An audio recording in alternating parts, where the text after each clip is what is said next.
What's up, everybody? Here for Hot Supp Alert. This week I'm Bioptimized, and we're gonna discuss vitamin B2. I grabbed the right thing, right? Yeah, okay, cool. So, vitamin B2, as totally unexciting as it may sound, is something that entirely changed my life. So I'm gonna do this Hot Supp Alert in a little more of like a review format, like when I reviewed other supplements, where I'm just gonna go through my experience with it and how it changed my life and my notes on it and how it can help you too. So pretty much where I started with vitamin B2, and I never thought it would be a part of anything.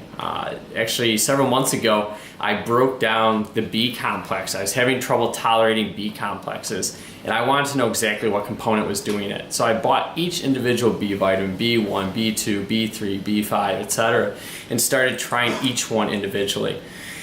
And I kept notes on what each one did. Some of them really didn't do anything noticeable, like B5. Some of them had a completely different reaction than I was expecting, like B6. I'll go into that in another video. B2, I only took it for a couple days and I didn't notice all that much.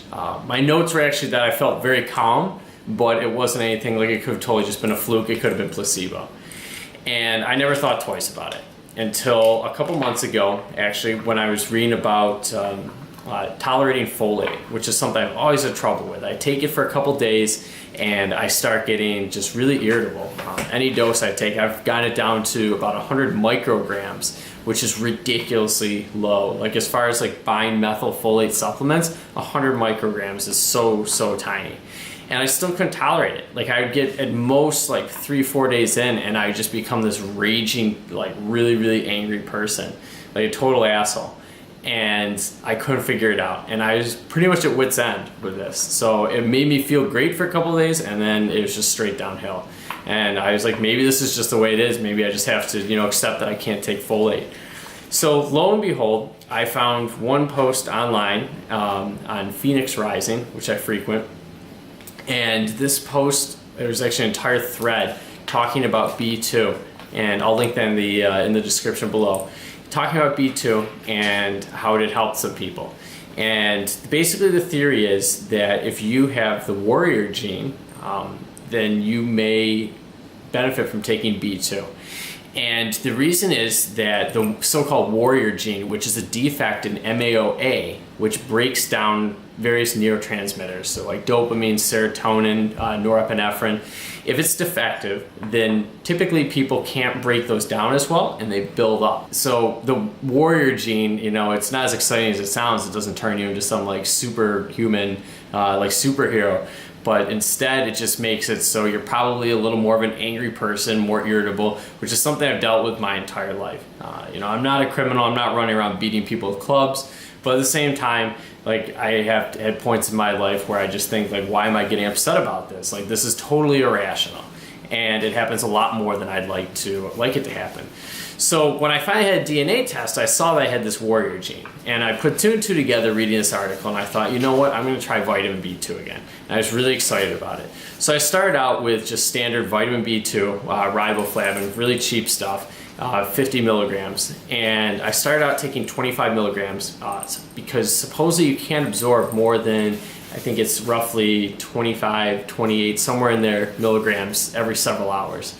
So I broke a tablet in half and I started taking that. And the first thing it does is, this is the part of B complexes that turns your urine neon green or yellow, depending on which way you look at it. So don't be alarmed, it's totally normal. And you start taking it, and I didn't really notice anything except a couple days in, I started not getting as irritable as usual. And it wasn't just like I didn't lose my temper at things. It was for the first time in my entire life, I didn't have this like this constant urge that there's like a threat or something. So that would mean like if somebody called me, and maybe it's somebody that often calls me if they have bad news, I didn't really get bothered by it. It was really unique. I never felt like this in my entire life. And so I kept up on taking B2. I was really excited.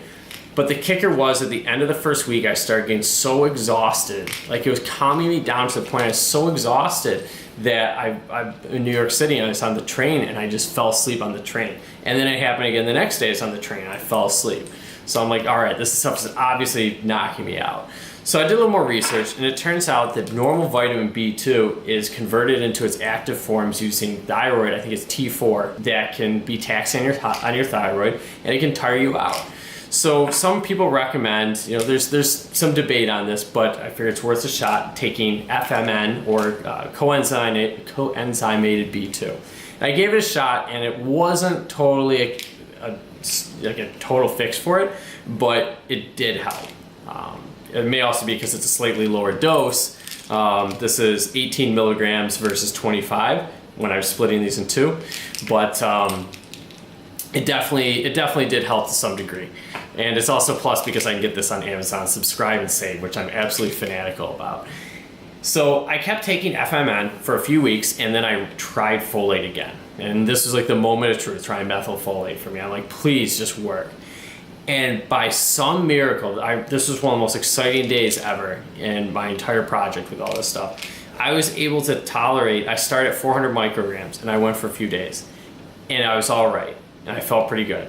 I'm like, there's no way this is happening. This is too easy. I got to 800. And then I think I went to 1200, and then 1600. And somewhere around there, I started feeling a little tired. That's another topic. We'll talk more about folate. But at this point, I'm still going between 4 milligrams and 6 milligrams, or 4,000 and 6,000 micrograms of methylfolate a day, split into several doses, and I'm not having a problem. I've gone as high as 8 to 10 at this point, and that's where I finally start getting irritable again, which, remember, before it's happening at just like 100 to 200 micrograms of folate. So we're at that means we're at 100 times the dose before, and before I start getting, that crabby when I'm taking it. And that's awesome. I've never felt so good. And I really owe it all to B2. It's funny because you would think out of everything that I've tried out, like any supplement out there, that it would be something much more interesting. Like folate is really awesome, and it's totally changed my life. But at the same time, I owe it to B2 for being able to do that. Like if it weren't for, specifically this B2 coming into my life, then I would still I'd probably have given up on folate, which I did for a few months, and I felt kind of crappy during that time period. But yeah, the point is, especially if you've had a DNA test and you're looking and you have a mutation of MAOA or the warrior gene, it might be worth looking into taking vitamin B2. There's more aggressive treatments out there too that you can try. I actually have one on order I'll talk about in another video, and it's a supplement that's a prescription medication in the US. You can treat it with other stuff. There's various things involving estrogen that you can get into, which is something I prefer not to do. The point is, something like B2, it's not going to hurt you. It's also a big plus about it too, I totally forgot, is it's helped my vision a lot. So I had LASIK years ago, and I have not seen this clearly since when I first got LASIK.